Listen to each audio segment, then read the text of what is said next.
Hello, and welcome to our very first episode of The Monthly Truth, we're calling it, the podcast by the PMDD Project, where we have real, unfiltered conversations about PMDD, because let's be honest, there's not enough of them. I'm Rosie Lyons. I've just been brought into the charity to help on the social side, and I thought, you know what, I'm going to start a podcast. We'll be speaking to people in the PMDD community, for those living with it, those fighting for change, and those kind of working behind the scenes to make things better. And who better to start off than the person who made this all possible? Today, I'm joined by our very own Phoebe Williams, the founder of the PMDD Project. Not only did she launch this charity, but she also juggles her work at the British Heart Foundation, because apparently she doesn't do things by halves.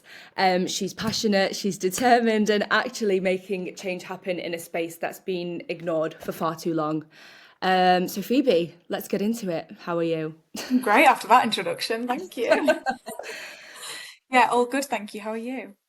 Good, I'm grand. Yeah, I thought I'd put on a fun jumper today to kick things I know, I off. love Usually I'm that. more chill. We're kind of And I'm going liking your colourful for this. I love I'm that liking for your us. vibe. Red's Yeah. very on brand. Very on brand, all about the periods, That's it. menstruation matters. That's it. So I really wanted to, for those listening, watching, however we're going to format this, I really wanted to bring Phoebe on as the first guest. I wanted to pick her brain. She's just brought me in. I want to learn how this is all going to work and what we're trying to achieve.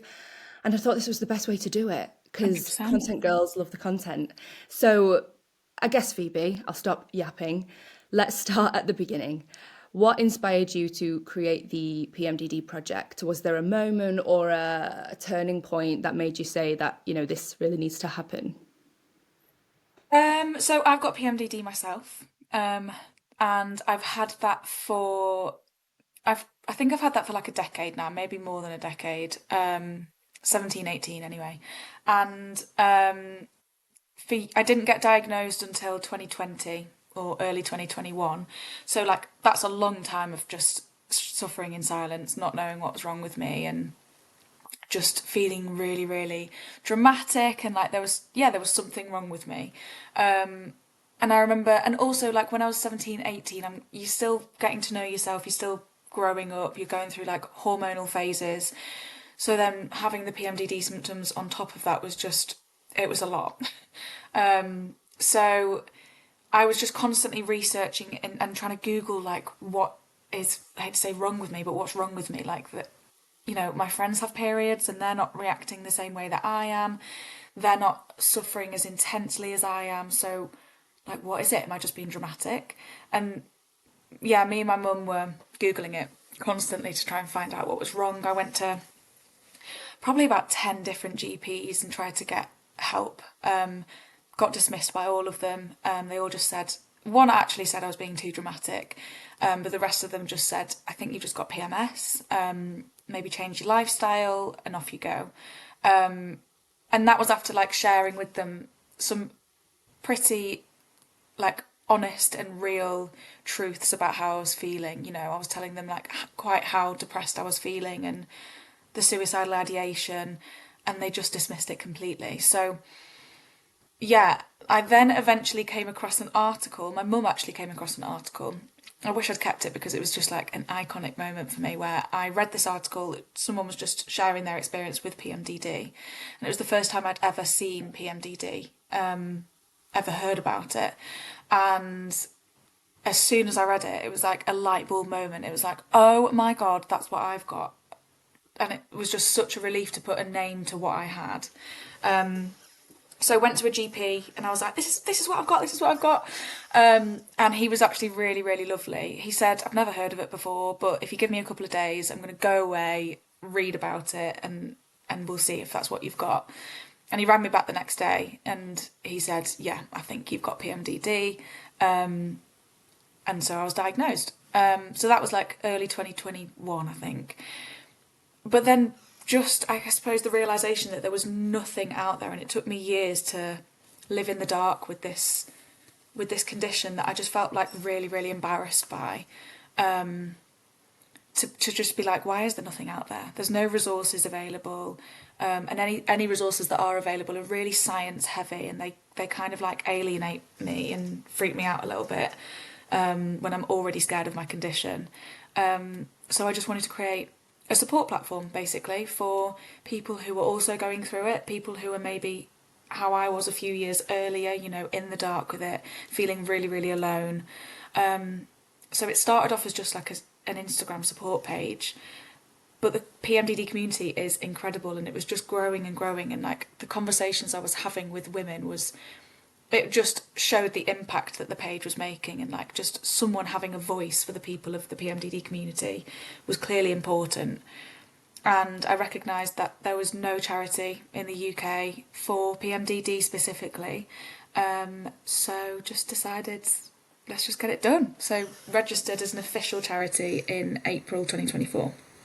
Nice. Yeah, sometimes it's like, if you want it done properly, just do it yourself. Just gotta do it yourself, yeah, might as well. And you mentioned kind of, for those who feel alone, you kind of hope to reach them, and there was a time where you kind of felt confused, and what was it and stuff like that. I guess for those who might not know, might have similar feelings to how you used to be, can you kind of explain maybe simply what PMDD is, and I guess why it is so important to then raise awareness about it?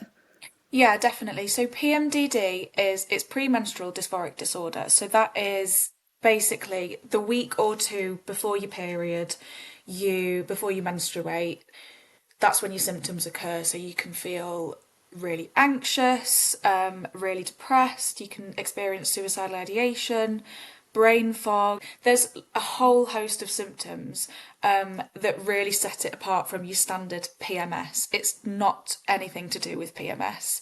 And actually, PMDD can be classed as a disability under the Equality Act 2010. So, and that's due to how much it debilitates your life. It debilitates your your relationships, your work, your professional life, your social life, all forms of life, all forms of it completely debilitates you. And the best way to describe it for me is it's like having two personalities. And I call the luteal phase me. So the luteal phase is the phase before your menstrual cycle, and that's when you experience the PMDD symptoms most. And so my luteal phase, that's when the unwelcome visitor comes. I just can't describe it. I can't relate to that person at all. I can't relate to the thoughts, the feelings that person has during the luteal phase, but it's still me. No, that must feel a bit like, it's not as deep as like dissociation, but I guess it's just this other side of you that is, you're not in control of it. It must feel like you kind of lack that control, right? Definitely. And like, for example, if I'm in relationships, I will be completely in the luteal phase, I will be completely sure that I do not want this relationship. I need to get out of this relationship or need to quit my job, and I've been so close to just handing my notice in, and then I come on my period and I'm like, wait, what? Why did I can't believe I thought that, and I can't associate with that person at all. And that's why a lot of the time people get misdiagnosed. It can get misdiagnosed for personality disorder or bipolar, just because of the complete distinct difference in the two personalities and the thoughts and feelings that you experience. But considering how little people know about what PMDD is, it's actually really, really common. I think there's like about 824,000 people in the UK alone have PMDD. And to be honest, I think it's probably more than that, just due to the lack of research and awareness around it. There's probably more people living with it than they think, which is just crazy because we're not talking about it. We don't know anything about it. GPs haven't heard of it before. So it's just really important that we raise that awareness, because I think as a country, we're already pretty behind when it comes to like support and awareness of women's health in general. Like, conditions like endometriosis, menopause, and PMDD are still so massively under-researched, underfunded, and just dismissed. And I think women's pain and hormone health have just historically been quite overlooked. And PMDD is just a perfect example of this. It gets recognised as PMS, it gets recognised as borderline personality disorder. as bipolar or just being dismissed for being dramatic. So it's really important that we raise awareness of it, because so many people are suffering in silence and people are losing their lives over it as well. Yeah, it's there's a lot to achieve. There's a lot the project as a project we want to do, and I guess it's been in your vision for a while now. I guess you've touched on it there, but I guess my next question was, what is the vision for the charity? And I guess, let's say the next year or two or next 5 years. I guess, what does success look like to the PMDD project?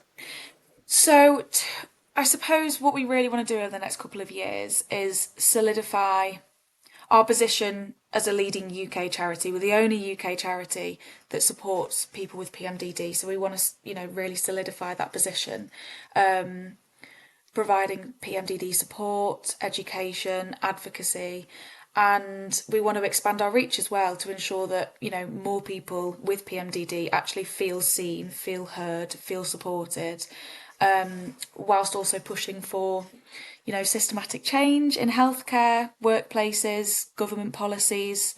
And I suppose success for us means that, ultimately people no longer feel alone, feel dismissed, and that they have the right resources, the right level of support, and just the recognition that they deserve. And I think, honestly, if we can positively impact just at least one person's life, then I think we've done a pretty good job. Amen. I love that. I love that. And I guess so that is the end goal. That's where all our dreams have come true. I guess if you could look at where we are now as a society, as a world, if you could change, I guess, just one thing about PMDD, the way it's viewed or treated globally, I guess what would be the first thing that you'd want if you could, wave a magic wand? If I could just change one thing about The PMDD, first. it's how it's just ensuring that it's universally recognised. I don't want to have to continue explaining what PMDD is. Like, so few people know what it is, and I'm constantly having to, describe it, explain it. And then for some people, I explain it and they go, oh, that's what I've got. And they've been missing out on the support that they could have been getting, and they've been suffering in silence for so long. So I think, if I could just change one thing right now, it would just be that it would be universally recognised and actually taken seriously as a legitimate medical condition, because so many people are losing their lives over this, and so many people are just unable to live a normal life, whether that be with their work, with their relationships, just everyday life. And people with PMDD are getting, dismissed, misdiagnosed, told that their symptoms are just bad PMS or it's all in their head.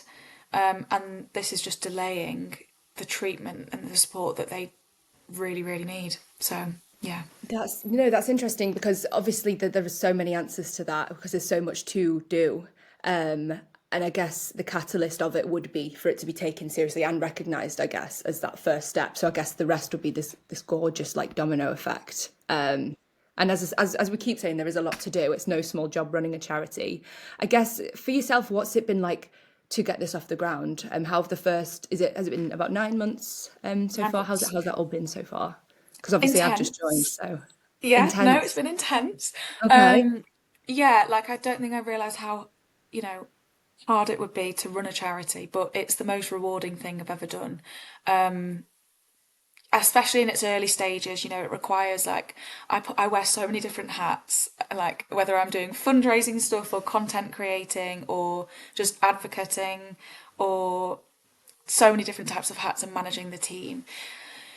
It's like a constant learning curve, which, is amazing. And I think I speak to so many amazing people who menstruate every single day, people who are impacted directly and indirectly. And just seeing the impact that the PMDD project is having that's what's keeping us all going, I think. I suppose one of the biggest challenges that we've got is, balancing what we want to achieve right now, which is so many different things, and actually what we can achieve based on, like, the limited resources that we've got as a startup charity. Awareness of PMDD is growing, but securing that funding and building, like, a really strong foundation takes so much time, particularly as a women's health charity. But the PMDD community is incredible, and just knowing that we're making people feel seen, supported, is just it means the world. So yeah, we're doing great things. We've had an amazing 9 months. We've hosted our first GP training session. We've delivered a talk to an NHS trust. We've welcomed our first ambassador, and we've launched some amazing resources that will hopefully help the PMDD community. So it's been a good first 9 months so far, but we're a long way to go. Absolutely, it's a nice snowball so far. On the other side, so you've put this stuff out there for people to see and respond to and learn and love and understand. I guess, how have they responded to all of this? Have you heard any kind of feedback or stories that made you think, this is why we're doing this? This kind of, it stops in your track and it's really validating to do stuff like this. I think, and actually what's been a surprise for me, and I don't know why it's been a surprise, because I only discovered what was wrong with me when I stumbled across an article, but so many people have stumbled across the PMDD Project's page and they've gone, oh my God, wait, so what I'm experiencing isn't normal. And they've been suffering in silence for so long, not realising that the symptoms they experience every month, depression, anxiety, debilitating anxiety, extreme fatigue, insomnia, like they've been thinking that's normal the whole time, and it's so not. They've spent years being told that they're crazy or just dismissed by doctors. And now I think for the first time they're realising, oh, I'm not alone, and what I'm experiencing is real. There is one that's stuck with me. So we recently launched our resources on our website, and someone came across the resources and emailed saying that those resources have just given them the confidence to go back to the doctor, because they've had a pretty traumatic experience with various doctors being dismissed and told that they just need to crack on. But the resources gave them the confidence to go back to the doctor and advocate for themselves properly. And they finally, after years and years of being ignored, received the diagnosis that they've got PMDD.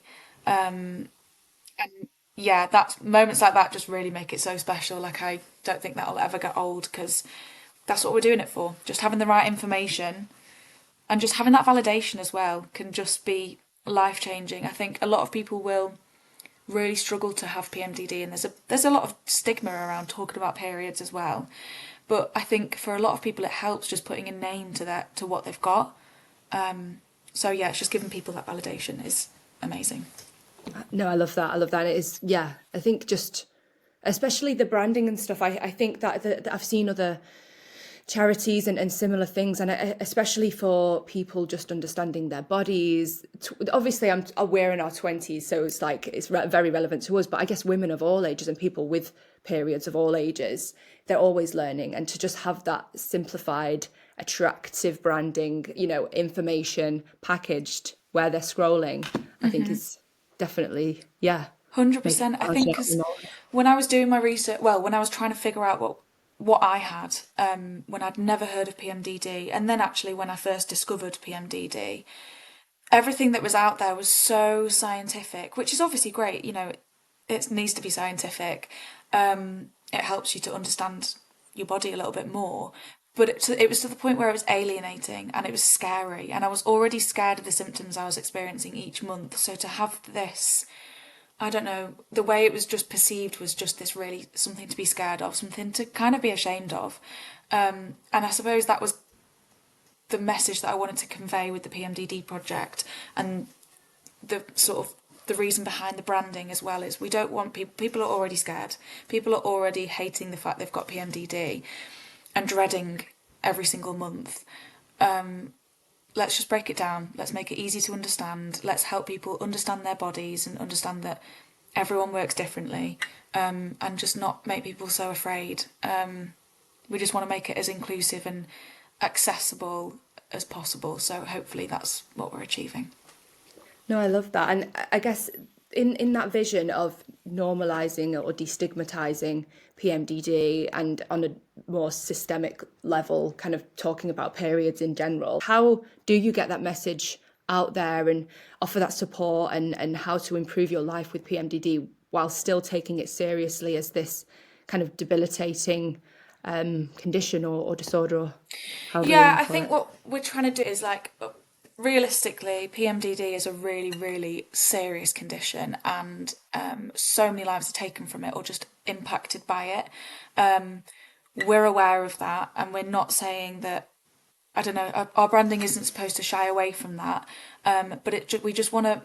We want to virtually hold people's hand when they're going through it, and give them a warm hug when they're really in the pits of depression. Because I think when you're seriously struggling with the PMDD symptoms, you can't really vocalize how you're feeling. You can't really turn to anybody because you can't really get the words out in the first place. And so just by going onto our Instagram, we kind of want people to be like, we're here. You're safe. You know, you're not on your own. The way what you're feeling is completely valid, and we feel it too. And just giving people the courage, I suppose, to have a better understanding of their body, so that when they do go and get the support that they need to get, they can be the biggest advocate for themselves, because they completely understand the condition that they're experiencing and they know what help that they need. So you mentioned before, so it is a scary thing to have. People already hate having PMDD, and we're there to kind of hold their hand with support. I guess, what has been the hardest part of this so far, this project, this charity so far? And I guess, what's the biggest lesson you've learned? Probably one of the hardest parts has just been realising just how much work goes into running a charity, just beyond like the passion that I've got for the cause. I mean, I work in charity anyway, but I don't run a charity, so I just think probably didn't realise how difficult it would be. And with that, the biggest lesson I've learned is that you can't do everything on your own. I think at the start I wanted to wear every single hat and I wanted to be involved in every single detail, but I've just realised actually the importance of building a really strong team, asking for help, trusting other people to share the workload. And the team of volunteers that we've got, including yourself, are just incredible, and like you can achieve so much more with everybody together. And then I think like another really big challenge that I do still struggle with is like the emotional weight of it all. I think when people come to us, they are often at their lowest, desperate for answers, desperate for just a slither of hope, and just support. And so there's this real pressure to give them exactly what they need. And whilst we're doing everything we can, it's kind of tough knowing that the solutions aren't always immediate because of the situation that we're in terms of women's health being not taken as seriously as it should be. But I suppose with that, it just makes me even more determined to grow the PMDD project into something that can actually change lives. And I guess in those people that reach out, or the people that do interact with the content and want to learn more, have you seen any barriers with, because you mentioned before not wanting to be too alienating at the risk of being too scientific, etc. But I guess on the other side of that, it's removing all of that kind of knowledge. So I guess, have you come across any barriers of, finding that fine line? So one thing I have struggled with, because whilst we're a small team, whilst we're a startup charity, is that, I'm not medically trained and the team aren't medically trained. One day we'd love to have healthcare professionals as part of the team who can provide solid advice and point them in the right direction themselves. But what we can do is signpost, and I think that's always been a real struggle. I'd love to be able to cure someone and give them all the answers, but I am not medically trained, and I also am super aware that everyone's experiences are different. So there's no cure for PMDD, but there's plenty of different ways in which you can alleviate your symptoms. But whilst that's the case, what works for one person just isn't going to work for someone else. And I think, yeah, that's just something that I always try and make super clear when we're doing the work that we're doing, because we are a startup charity, and whilst we are a charity that has to be taken seriously, I'm not medically trained, and we want to make sure that we make that super clear and we're signposting them to the right help. And I think as well, we're all learning as we go as well. And I think it's good for people to kind of learn with us, to educate us as we're educating them. If someone comes along and maybe, because in some cases people like the word condition, some people like the word disorder, likes the wrong word. But does this make sense? It's all kind of language that we're trying our best, and we hate. The last thing we want to do is offend anyone. So I guess anyone who would like to teach us back, anyone who looks at our stuff, I think it's a win-win 100%. I at the think end that's of the really day. important to say, actually, because I think we've experienced quite a few setbacks, or the feedback that we've received sometimes can be brutal, and we do use words. I think when you're dealing with a health condition, you have to be really careful about the terminology, and we're never going to get it right 100% of the time, particularly as a startup. But there have been instances where we may have used terminology that wasn't quite right. We always, what in everything that we do, we always make sure that we do extensive research into what we're doing, and everything that we're sharing is based on extensive research and lived experiences as well. But we aren't going to get it right 100% of the time, and I think we have received feedback sometimes to tell us, how we could have done it better, or wording that we could have used. We are so grateful for that. We absolutely love it. As long as it comes in a kind, supportive way, we really appreciate it. And we just hope people appreciate that we're doing this out of the kindness of our hearts. We're doing this because we're passionate about this project, and we welcome any feedback. We're continuously learning, and we're only human. So hopefully people can appreciate that. Amen, amen. And I think I felt that as well coming in, and the research side, because it's all good making something graphically appealing, but it's the actual content that matters, and especially when it's on the medical side as well. And I guess before you mentioned, so you mentioned the previous charity work that you obviously do as your full-time job.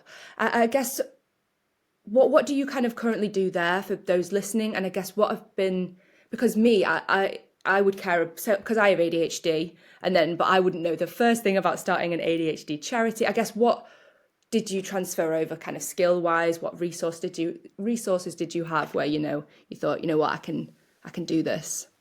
Yeah, so I'm a fundraising manager at British Heart Foundation. So I've worked there for just shy of 3 years now, and obviously they're a national charity, so completely different ball game to the PMDD project. But just working for a charity has definitely helped me understand just the whole structure of it. And I'm in fundraising as well, so I kind of understand the difficulties of funding in the third sector in the first place, but where to find opportunities. And I've got a business background. I studied business and marketing at university. Whilst I may not have been the best at it, I think that's definitely helped my understanding of just how to run a business as well, because whilst it is a charity, it has to operate as a business too. So we need to manage a team, we need to set targets, we need to set goals. And so I think a lot of that is as a result of my background, I suppose. No, I love that. I love that. And I guess keeping on kind of your personal side of things. So you have PMDD, you mentioned early on. I guess on those hardest days, what kind of motivates you to keep going, keep pushing forward? You call it the luteal week. What did you call it? The The other me or luteal something? phase. Oh, Yeah, what sorry. was it? The other me or The someone? unwelcome visitor. Yeah, that's it. So when the unwelcome visitor arrives, I guess, how do you keep pushing forward? I've got a great team. So our board of trustees and the volunteers that we've got, there's about 10 or 11 volunteers as well. And I think about 95% of the entire team have PMDD, which just helps when you're having one of those days where you can't even get out of bed. And I think my main symptoms are lack of self-worth. So like I have days when I wake up and I'm like, why am I even doing this? Like imposter syndrome. And so having a strong team surrounding you definitely helps you just keep going. But then I think also like because I needed the PMDD project when I was really struggling, the PMDD project's what I needed, and that's why I set it up for other people to not struggle the way that I did. And just I think just knowing what it feels like to have PMDD, knowing the issues that there are in the healthcare system for people who menstruate really just keeps me going. And just know how isolating, exhausting it can feel when you don't have that support there, or you don't have people that understand what you're going through. And I just I don't ever want anyone to ever feel that way. I think you're creating a very nice environment in this company charity. I think obviously women led. I think that's very important in today's day and age, especially for a menstrual charity. Yes. I think as well, yeah, on calls, it gets bounced around like it's Hell Week, forgive me, and everyone's like, I get it. Whereas, like, you know, if you say that to a man, they're like, what's that? You know, is is something else. 100%. And Um, yeah, 100%. So like I think it really does help that we've got a team who just understand it. And that's definitely helped me with my job. I think in other jobs that I've had where I've had maybe male managers or males in the team, and they're not all like this, but just there's a taboo. It's a tricky conversation to have, and you don't feel able to just say, "I'm not going to be able to string a sentence together today," or I'm not really understanding what you're saying because my brain is just not working. You just can't. It's not an environment to say that. That's what the PMDD project are really hoping to do. We're hoping to create policies in the workplace to allow people who menstruate, people who have PMDD, to operate as everyone else is operating, and to break those stigmas and break that taboo. But yeah, that definitely, I do feel very lucky with the PMDD project that we've got such an empathetic team of people who just get it. yeah, no, I get that. And I guess to flip that to people on this the advice side, I guess people who are newly diagnosed have been diagnosed and are struggling to, you know, subside the symptoms. I guess what advice would you give to them? I guess as someone that's lived with it, that has it, you know, and is starting this and educating and learning every day. It would just be to sort of say that they're not alone and it's not their fault. I think it can be quite like, oh, it can consume you and it probably feels like you're, I don't know, broken beyond help. But I think I'd just tell someone who is just recently diagnosed or just struggling with it that you're not broken, and there is support out there. It's just finding the right tools that help you, and I suppose just educating yourself as much as possible, tracking your symptoms. I always tell people who are not sure whether they've got PMDD or not, track your symptoms at least for 2 cycles, and don't be afraid to take lead in the doctor's room. It can be quite an intimidating thing to be in the doctor's room. You know, you're with someone that should know everything about health, and when they start googling PMDD, it's not great. So I think it's okay to take lead, be an advocate for yourself. You know your body better than anyone else's body. You know that when something's not right. So if a doctor does dismiss you, keep pushing. Seek a second opinion. Seek a third, fourth, fifth. I think I seeked about 10. Yeah, just keep going until you get the answer that you deserve and you need. And then most importantly, I suppose, find a community. The PMDD community is just incredible. You know, whether it's online or in person, people with PMDD have got each other's backs, and connecting with people who get it, I think, is just the key thing that gets you through each month. Knowing that you can just reach out to someone and say, I'm really struggling, and they will just drop everything and support you because they get it. They know what it's like. But yeah, that's the whole point of the PMDD project, to sort of be that friend that people can turn to when they're really struggling, so they don't have to go through it alone. That brings up a good point about the doctor's office taking charge. I have a friend who went with PMDD symptoms. A bunch of them obviously hit the criteria, and they kind of, as you said, got turned away. They said it was a bunch of different other stuff. But before they said that, they said, okay, you don't think it's PMDD. What's your differential diagnosis? Like saying that they have to, if they're turning it away and saying it's not that, like, I think it's a thing that they have to give this differential diagnosis. And he said it might be, you know, depression, anxiety, XYZ. And I think that's very strange to say you've got 5 things rather than one thing. I guess why would you have an idea why they would do that? Is it because they don't know much about it, or what would you say? I think we're just massively in the early stages of understanding PMDD, and I don't think it's a fault of. I think it's very easy for us to get angry at GPs when we go and get the help, and we offload and share our darkest thoughts when we're experiencing the luteal phase, and we're really vulnerable when we're in the doctor's room, and so it's very easy for us to get angry at GPs when it doesn't go the way that it should have done. But actually, the GPs, they're not to blame. I think, if they've not been educated on it, if they've not been trained on it, then they can't give that right level of support. You only know what you know. You don't know what you don't know, is it? I don't know. Yeah. Same thing. Yeah, I like it. Yeah, and so I think that's why it's key to track your cycles for at least 3 months, because then they can dismiss bipolar because they can see that it's cyclical and that there's a pattern. They can dismiss borderline personality disorder, and I think just showing the various symptoms that you are experiencing is really important, so they can dismiss just depression. Yeah, I think it's just really important to be as detailed as you possibly can. Like, if you have days where you just cannot get out of bed, outline that. If you have days where you are struggling to sleep like the whole night, write that down. Write down everything that you're experiencing. And I think not people aren't always aware of actually how many symptoms of PMDD there are.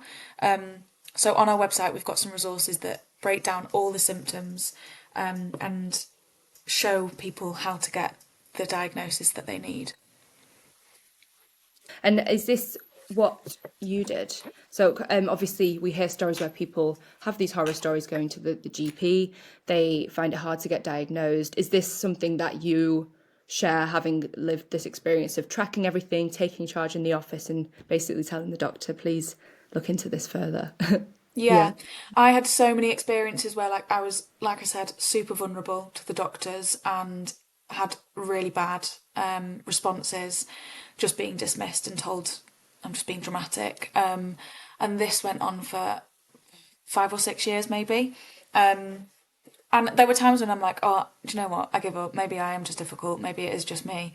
But then I think when I found out what PMDD was, that was like my drive. That was like, okay, no, there's something wrong with me. There's something that can be done to help this. I don't deserve to live with this. It's 2 weeks of the month. That's half my life. This can't go on. And so tracked my cycle. I think I did that for about 3 months and wrote down every single detail, every symptom that I experienced, not just in the luteal phase, but every single day, so that you could see that it's cyclical and you can see that it's based around my menstrual cycle. And went with as many PMDD resources as I had, which at the time there weren't many, and my cycle tracker, and they kind of had no choice but to be like, yeah, I think it is PMDD. I think I was really lucky. One thing I will say is I was really lucky that I had a very kind GP who was willing to and had the time to go away and investigate and do his research into PMDD. I know that's not always easy for people. I think on average it takes 12 years to get a diagnosis. So just one thing I would say is, if you get knockbacks again and again and again, and if you're doing what I'm doing, what I'm advising you to do, which is track your cycles and,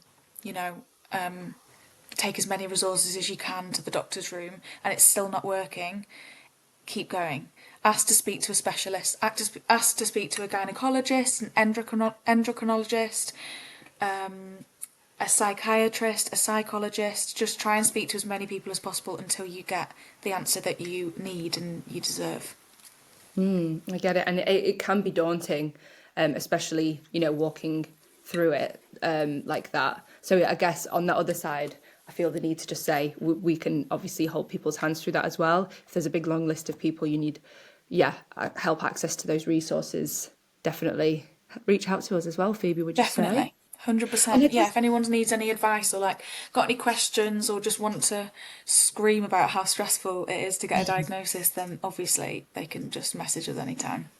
And I thought you were talking about tracking the symptoms, learning about them. And I guess the validation of a diagnosis is a lot, and you learning about the symptoms and understanding that that is the root cause rather than you just being like, a nightmare. I guess, was it easier to then feel more black and white in your behavior? Like, this is my natural me, this is my, the luteal phase, how was it easier after, I guess, that validation? I'd say so. I think I've still got the same symptoms. They're definitely not as bad because I've been able to manage them, because I've been able to research into PMDD and get to grips with why my body is acting the way it's acting. So I've been able to support and alleviate the symptoms, definitely. And I suppose just it gives me time to like prep and plan my entire life. Actually, I was going to say my social life, but also I can plan my professional life around my cycles. So if I have got some super important pitch coming up and I know I'm going to be in the luteal phase, I will ask a colleague for support because there is no way I'm doing it. I can plan my social life around it because I can guarantee if I'm in the luteal phase, I will cancel on you because I can't get out of bed. I can just plan my entire life. I can actually mentally prepare for when the luteal phase is about to occur. So whilst knowing that I've got PMDD and getting that diagnosis hasn't like saved my life, it's definitely helped me live a much easier life than I was before knowing what PMDD was in the first place. Wow. No, it's powerful, even with the lack of actual like targeted treatment to PMDD. That's part of it as well, I guess. So one of our pillars is like funding research. Where do you hope to see all that? Is maybe an obvious question, but let's hear it from yourself, Phoebe. Yeah, I mean, it's definitely like a long-term plan. So I think we've got 3 pillars of the charity to support our mission in providing support for people impacted by PMDD. And those pillars are providing support, raising awareness, and then funding research. Funding research is like a long-term goal. It requires funding. And I think as a startup charity, there's other priorities that we have to focus on, but it's definitely something that we're so passionate about. There's such a distinct lack of research overall, but particularly in the UK. And I think there just needs to be more treatment that goes into the causes of PMDD because we're learning literally day by day that actually there's so many different types of causes. We're learning about links to neurodiversity as well. So we're learning just all of these different connections. But there's so much more to unpack. Research into different types of treatment, research into a cure one day, let's hope. And yeah, we would love to be sort of a huge part of just discovering breakthroughs for the PMDD community. Wow. And one of the goals of this podcast as well is to share these real stories as well, to learn more about people, these different causes that you mentioned as well. And I know I've pulled you on here to really pick your brain. I hope you don't mind. But I guess, why do you think it's so important for people to hear from others about PMDD? Hopefully in the future people are interested and want to reach out. Yeah, I think it's so important. I think like I said before, just realizing that what you're experiencing has got a name. And I think when you hear someone else describe the exact thoughts, emotions, or struggles that you've been going through, it's just the most validating feeling in the world. The article that I stumbled across when I discovered PMDD was kind of like a blog post. It was like someone talking about their own personal experiences. And it was just the most validating feeling in the world. And I suppose understanding the importance that, or recognizing the importance that everyone's story with PMDD is unique. So my story, my experience is going to be so different to the next person's, but each experience holds value, whether it's sharing your struggles or sharing stories of hope as well, because people need to hear that, there is hope on the horizon. So I think it's really important to hear a variety of voices to paint the full picture of what life is like with PMDD, and just remind us that it's not just one narrative. There are people that are still battling it, and there are people who have found ways to cope with it and manage it, and both of them are really equally important to hear. Just to give people that courage and to give people a voice. And I think stories drive change.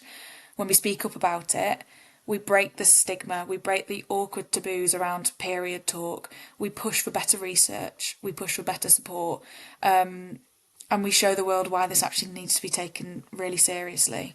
And for the people that are still struggling in silence, I suppose hearing these stories might be that one thing that gives them hope and lets them and shows them that they should carry on. I bet people, yeah, I can picture, well, at these early days, I really can see people really wanting to share their stories and also to let people know that they're not alone. And I guess, what would you say to someone watching or listening right now who might be nervous about sharing their story? I get it. I completely get it. Like I remember when I first shared my story of PMDD on the PMDD project, and it was the first time I'd shown my face for the PMDD project. First time I'd told like my friends that I had PMDD, and I was so nervous. So I completely understand that it's a really nerve-wracking thing to do when you put yourself in that vulnerable position. But you know, just I just want to remind people that your voice matters. You don't have to share everything if you're not ready. Like there's so many different ways that you can share your experience. You can write a blog post, you can submit a story anonymously. It doesn't always have to mean that you put your face out there, and you can control how much you reveal. It's entirely up to you. But I don't think the power of the story is about the details. It's just about the fact that someone somewhere is gonna hear your experience and feel validated and not feel alone. Like you just don't know how much your words could help at least just one person who's struggling in silence. And so there's different ways people can get involved in this project. I guess you mentioned the pillars, the fundraising, the educating. There's this podcast. I guess if anyone listening or watching right now wants to help, I guess what are some of the ways they can support the charity right now? So donations are always massively valuable, particularly as we're a startup charity. If people want to fundraise, they can get involved in loads of different ways. We've got a donation page on our website, but also they can do their own fundraiser by doing like a sponsored walk or a group challenge. PMDD Awareness Month is in April, so if anyone wants ideas for fundraising, then get in touch with us. And then I suppose beyond financial support, just spreading the word is key. Sharing our content on social media, talking about PMDD with others, helping raise awareness of the charity as well, just really helps us to reach more people who are in need. And if people have connections or ideas for partnerships, then that's a really great way to bring more visibility and more funding to the cause. Beautiful, beautiful. Yeah, it's all very exciting, and I feel like at this point the sky's the limit, right? So true, so So true. true. And I guess fine, I feel like I've picked your brain enough now, Phoebe. I've asked you some Sweating. lovely questions. You don't look sweaty, don't worry. But finally, I do want to ask, we've spoke about people getting in touch, helping in different ways. I guess for those who do want to get involved or follow us as the charity grows and see where that sky limit is, I guess where can people find you and the charity and what's going on? So we've got a website called the PMDDproject.org, and we've got loads of resources on there if you are struggling, and those resources include for people who are in a relationship with someone with PMDD, if you've got a child with PMDD, if you've got a colleague with PMDD. So it's not just for people who are directly impacted by it. You can check us out on Instagram at the PMDD Project. We're also on LinkedIn and Facebook and YouTube too, which is where this is going to be going, hopefully. So yeah, we're all over the shop, basically. That's it, it's all getting started. And I feel like, Phoebe, I dragged you onto this first episode. Am I passing the baton from here on out? Are you taking over, interviewing your guests? You know, what do you kind of want to see from here on this series? I think get as many faces as possible on it. I'd be more than happy to. I just want to meet as many people as possible that are going through it, that Yeah, are willing to me share their too. story. And I think it's such an exciting time because, we're all we're growing together with this. And I just think it's a really good opportunity to get your voice out there and be part of such an incredibly important mission and journey to raising awareness and getting people the help that they need with PMDD. Amen, Phoebe. Amen, girl. Well, I want to thank you so much Thank. for allowing me to ask you so many questions and learn everything there is to know about the PMDD project. And I guess on that note, we'll leave it there. I don't really know how to sign these things off with it being the first episode, but I'm sure Neither. people will forgive us. Yeah, we'll get there eventually, but just We thank you so will. much, everyone who, if anyone's watched, thank you so much, and please continue to support the PMDD project. Yes. Subscribe, follow, like, The whole favorite, shebang. whatever people do, repost. Oh, I sound like a millennial now. Okay, on that Swipe note, up. before we spiral, we'll leave it there, dear. But yeah, thank you guys for Thank watching, you. and we shall see you next time. See you next Goodbye. time. Thank you.